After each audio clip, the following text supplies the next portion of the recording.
BJP Bharatiya Janata party ఆనాడు ఎన్నికలప్పుడు గట్టిగా గొంతెత్తి చెప్పింది, మేం చేయగలిగినటువంటి హామీలు భారతీయ జనతా పార్టీ ఇచ్చింది, అబద్ధ హామీలు మోసం చేసే హామీలు కాంగ్రెస్ పార్టీ ఇచ్చింది అన్నాడు. ఈ రోజు ఏం చెప్తున్నాడు?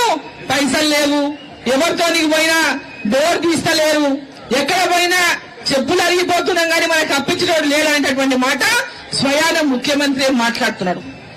ఈ రాష్ట్రంలో పెద్ద ఎత్తున కాలేజీలలో ఫీజు రియంబర్స్మెంట్ కట్టలేక ఎంతో మంది పిల్లలకు, చదువుకున్న పిల్లలకు కాలేజీలలో సర్టిఫికెట్లు పొందినటువంటి పరిస్థితున్నది. వాళ్ళు పెద్ద ఎత్తున సర్టిఫికెట్ కూడా ఇలా కాలేజీలో ఇవ్వనటువంటి పరిస్థితున్నది. ఈ రోజు పెద్ద ఎత్తున భూముల అమ్మకానికి పెట్టిండు. భూముల అమ్మకానికి పెట్టి ఏదో భూమి చేద్దామనేటటువంటి విధంగా ప్రయత్నం చేస్తున్నాడు. 170 కోట్లకి అమ్మినాం, ఆడకి ఇంత అమ్మినాం, ఇంత వచ్చింది అంత వచ్చింది, దీని ద్వారా ఇంకా భూమి రేటు పెరుగుతుంది అన్నట్టు ఆశపడ, అయినా కూడా ఎవరు ఎక్కడ రాలే మళ్ళీ భూమి కొనికే ఆడికే అయిపోయింది. వాళ్ళు కొన్నోళ్ళు కూడా పరేషాన్లో ఉన్నారు. ఇవాళ ఈరోజు ప్రజల్ని మోసం చేసి ఇప్పుడు ఇప్పుడు ఏమొచ్చింది? లిక్కర్ వచ్చింది. మళ్ళా లిక్కర్ ఆమ్దాని వస్తుంది. ఈ లిక్కర్ ఆమ్దాని మీద, లిక్కర్ షాపుల మీద దాదాపు 3,000 కోట్లు రాష్ట్ర ప్రభుత్వానికి వచ్చినాయి. ఇవాళ 3,000 కోట్లు గంట వచ్చింది.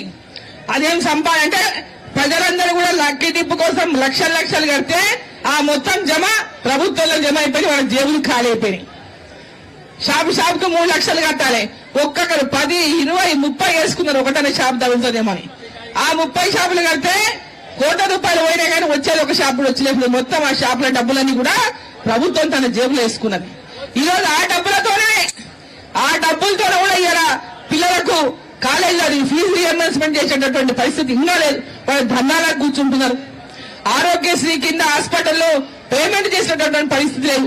ఆరోగ్యశ్రీ మేము చెయ్యమని ఆసుపత్రులు చెప్తున్నాయి. ఈ రోజు ఎక్కడ చూసినా జీతాలు, ఇంతకుముందు ఉద్యోగులకు కూడా ఈ రోజు వాళ్ళకి ఇచ్చినటువంటి హామీలు ఒక్కరు కూడా నెరవేర్చలేదు. వాళ్ళు కట్టుకున్నటువంటి రిటైర్మెంట్ అయినాక వాళ్ళు కట్టుకున్నటువంటి అనేక డబ్బులు ఏవైతే నెల నెల సేవింగ్స్ చేసుకుని ప్రావిడెంట్ ఫండ్ అని జమ చేసుకుంటారో వాటిని కూడా తిరిగి ఇచ్చేటటువంటి పరిస్థితి లేదు ఈ రాష్ట్ర ప్రభుత్వం.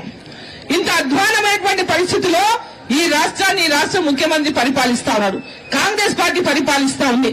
ఈరోజు దేశంలో నరేంద్ర మోదీ గారి ప్రభుత్వం ప్రపంచ దేశాలన్నీ కూడా భారతదేశం వైపు చూసే విధంగా ఈరోజు దేశానికి ప్రధానమంత్రిగా దేశాన్ని పరిపాలిస్తా ఉన్నాడు. ఈ రోజు భారతదేశం యొక్క కీర్తిని ప్రపంచ దేశాలకు చాటి చెప్పినటువంటి నాయకుడు నరేంద్ర మోదీ గారు. ఈ రోజు మీ అందరికీ నేను ఒకటే కోరుతా ఉన్నా. ఈ రోజు ఏమంటారు? జూబ్లీ హిల్స్ ఎలక్షన్ వచ్చింది, ఇలా ముస్లింల ఓట్లు ఎక్కువ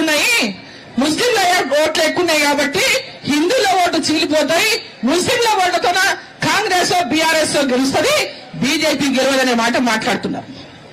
నేను అడుగుతా ఉన్నా, 1,00,000 చిల్లర ఉన్నటువంటి ముస్లిం ఓట్లు టీఆర్ఎస్ గాని కాంగ్రెస్ గాని ఎవరు పంచుకున్నా, ఎవరు వేసుకున్నా 3 లక్షల ఓట్లు హిందువుల ఓట్లు ఒక పక్క వేస్తే మనం గెలవమని అడుగుతున్నా. 3 లక్షల ఓట్లు హిందువులు ఉంటే మనమందరం కూడా ఏకతాటి పైకి వచ్చి మనం ఓట్లు వేయలేమని అడుగుతా ఉన్నా. ఎందుకు వాళ్ళు వేసినాక ఓట్లు మనం వేయలేం? వాళ్ళు ఒక్కొక్క ఓటు ముస్లింల ఇళ్లలో 5 ఓట్లున్నా, 10 ఓట్లున్నా, 15 ఓట్లున్నా ప్రతి ఒక్క ఓటు వాళ్ళు ఓటు బూతుకు పోయి ఓటేసి వస్తారు. అట్లే మన వాళ్ళు కూడా తమ ప్రతి ఒక్క ఓటు హక్కును ఉపయోగించుకొని జూబ్లీ హిల్స్ లో భారతీయ జనతా పార్టీని గెలిపియాలని చెప్పి సందర్భంగా నేను కోరుతా ఉన్నా. జూబ్లీ హిల్స్ లో భారతీయ జనతా పార్టీని గెలిపించి ఈరోజు తెలంగాణలోనే ఈ 2 పార్టీలకు గుణపాఠం చెప్పాలని నరేంద్ర మోదీ గారి నాయకత్వాన్ని మరి తెలంగాణ కూడా భవిష్యత్తులో మనం ఇక్కడ పెద్ద ఎత్తున అధికారంలోకి రావడానికి ఈ ఎన్నికల్లో భారతీయ జనతా పార్టీ అభ్యర్థి దీపక్ రెడ్డి గారిని భారీ మెజార్టీతో గెలిపించాలని మిమ్మల్ని అందరినీ కోరుకుంటూ భారత్ మాతాకి నరేంద్ర మోదీ గారి నాయకత్వం